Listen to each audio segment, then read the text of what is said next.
నమస్తే సార్. 600 నిమిషాలు అయిపోయింది సార్. అయితే మాట్లాడుకుందాం రా అన్నారుగా. బాగా ఫిక్స్ అయ్యారా? Thank you sir, thank you. Me problem ఏంటో చెప్పండి.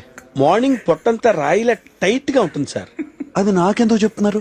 మీరే కదా సార్ నా ప్రాబ్లం ఏంటో చెప్పమన్నారు. నా ఉద్దేశం అది కాదు. నాతో ఏం మాట్లాడదాం అనుకుంటున్నారు? చెప్పుకోవాలంటే చాలా ఉన్నాయి సార్. ఏం చేస్తుంటారు మీరు? రేడియో వింటాం, స్టాంప్ కలెక్షన్, కలం స్నేహం. నేను అన్నది బ్రతకడానికి ఏం చేస్తుంటారు. తింటుంటాను సార్. ఎవరిని? నన్నా? అసలు మీరు నాతో ఏం మాట్లాడదాం అనుకుంటున్నారు? ఎందుకు మాట్లాడదాం అనుకుంటున్నారు? అదేంటి సార్ అలా అంటారు? సాయంత్రం ఎందుకు చీకట పడుతుందంటే ఏం చెప్పమంటారు? మీకు పెళ్ళయిందా? ఆ, మిమ్మల్ని మీ వైఫ్ వదిలేసి ఎంతకాలం అయింది? మీకెలా తెలుసు సార్? నీతో 5 నిమిషాలు మాట్లాడితే ఎవరికైనా తెలుస్తుంది. ఏదో మీ అభిమానం.